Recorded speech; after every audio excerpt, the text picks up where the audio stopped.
Olá, seja bem-vindo ao Fórum. Hoje vamos falar de cultura cabo-verdiana.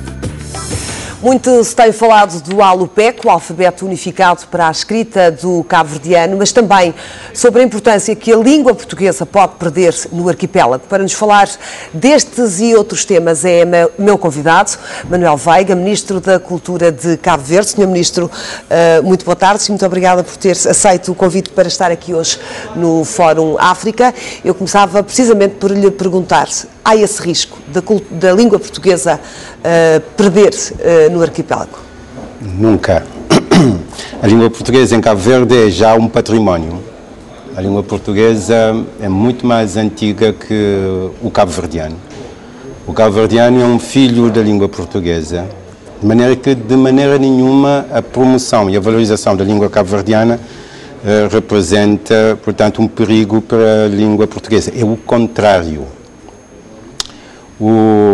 Num país como Cabo Verde, num país bilíngue, onde temos o português, que é língua segunda porque a primeira língua que nós aprendemos é a língua cabo-verdiana. É o crioulo. É o crioulo.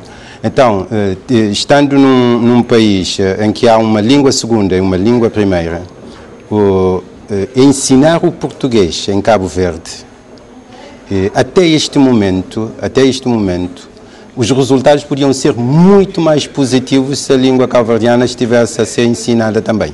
Como é que se explica isso, Sr. Ministro? Pela simples razão, a metodologia de ensino de uma língua segunda, isso os especialistas é que dizem, e as instituições internacionais que se ocupam dessa questão também dizem a mesma coisa. A Unesco, por exemplo, uma língua segunda, quando se aprende uma língua segunda, o aluno, ele tem a referência máxima que ele tem para a aprendizagem de qualquer língua é a sua língua materna.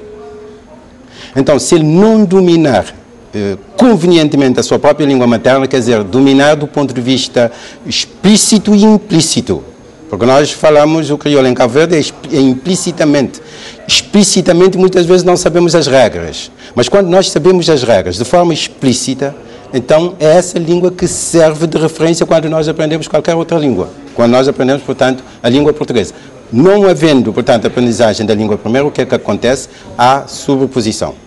A estrutura de uma língua invade a estrutura da outra, e da língua primeira invade a estrutura da língua segunda, e da língua segunda invade a estrutura da língua primeira.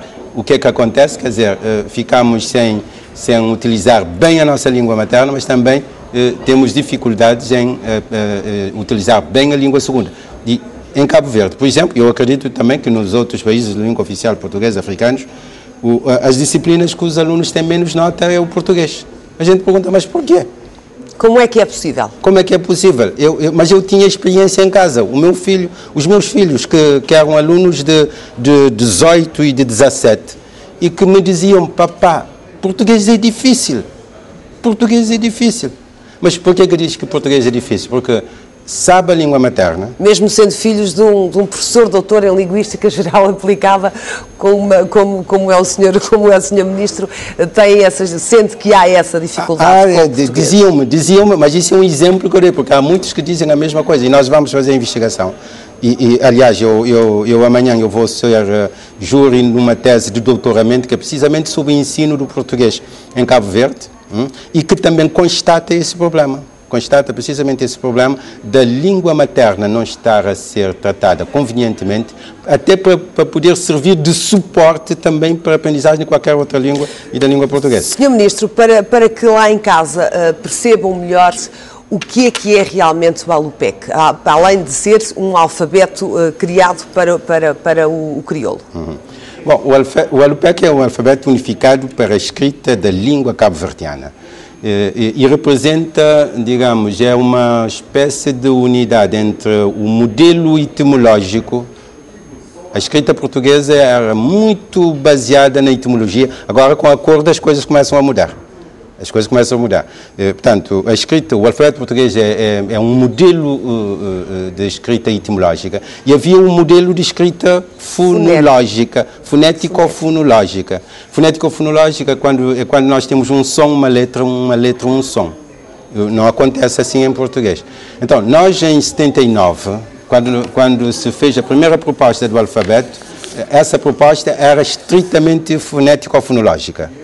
Mas era um modelo que afastava consideravelmente da experiência, do conhecimento das pessoas que tinham conhecimento da escrita etimológica, escrita com base no português. Então, esse alfabeto foi muito criticado, 10 anos depois fez-se o balanço, fez-se a avaliação e chegou-se à conclusão que era preciso fazer uma reforma.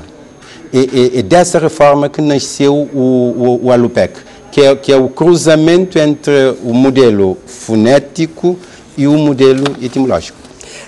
Mas quando estamos a falar em língua cabo-verdiana, estamos a falar em crioulo, estamos a falar em vários crioulos. Há o crioulo do Sul, há o crioulo do Barlavento. Como é que se vai sistematizar este crioulo através do Alupec? Bom, antes de mais, quer dizer, crioulo cabo-verdiano ou língua cabo-verdiana é a mesma coisa.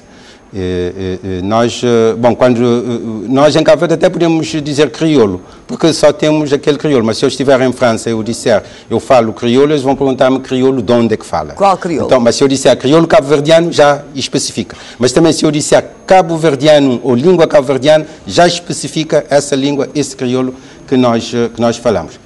Em Cabo Verde, há um crioulo.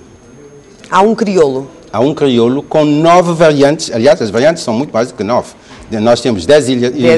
Sim, 10 ilhas. 10 ilhas, 9 ilhas habitadas. 9 ilhas habitadas. Portanto, há 9 variantes. Há 9 ou seja, variantes, mas... quem está nas ilhas de Barlavento não pode não entender o crioulo de quem está mais a sul. Por exemplo, uma pessoa de Santiago pode não entender o crioulo de uma pessoa de Santo Antão. Pode não compreender a 100%. Mas a mensagem passa, quer dizer, a intercompreensão é de 60%, de 70%, não é 100%. Como aqui, mas isso em qualquer parte, isso existe, quer dizer, uma pessoa aqui do continente terá dificuldade em perceber também 100% uma pessoa dos Açores. Da Madeira ou dos Açores. Dos Açores, ou da Madeira. Em Cabo Verde é a mesma coisa. Nós temos um crioulo com variantes, mas o Alupec, quer dizer, o Alupec não vai pôr de parte nenhuma das variantes. É preciso dizer que nós estamos num processo de padronização ainda. Padronização, ainda não há... Padronização. O Alupec serve para escrever qualquer variante e todas as variantes devem ser escritas com base no Alupec. E daqui a 50, enfim, daqui 20, 30 anos, com essa mobilidade social que existe em Cabo Verde. Haverá um único crioulo. Com casamento de uma ilha com outra, com os TACV que vão e voltam, com a televisão, com a rádio. Então, toda essa mobilidade social vai fazer emergir um crioulo, mas com uma identidade nacional. As outras variantes não vão desaparecer. Mas vai emergir um crioulo com uma identidade, quando eu digo identidade nacional, quer dizer que um crioulo onde todas as variantes de alguma maneira estão presentes lá. Eu só lhe dou um exemplo para compreender melhor. Veja o crioulo que se fala em São Vicente. Nos finais do século XVIII não existia. Como é que começou a existir? À volta do Porto Grande, as pessoas que vinham de Santo Antão, as pessoas que vinham da ilha de São Nicolau, da Boa Vista, primeiro do Fogo. Então ali, naquele laboratório, as coisas começaram a cozinhar e emergiu um crioulo com uma personalidade própria. Concorda que é o crioulo que melhor para quem vem de fora, quem está de fora, por exemplo, para um português é mais fácil entender o crioulo de São Vicente do que o crioulo da praia? Eu ali não sei, não sei. Só digo que o crioulo de São Vicente está mais perto do português. Eu digo que o crioulo de São Vicente está mais perto do português. Era precisamente isso que eu queria. Está mais perto do português. E depois também um crioulo, portanto, que a nível do Barlavento estabelece a unidade. A nível do Barlavento, quer dizer, qualquer pessoa do Barlavento percebe, até fala, e com muita facilidade.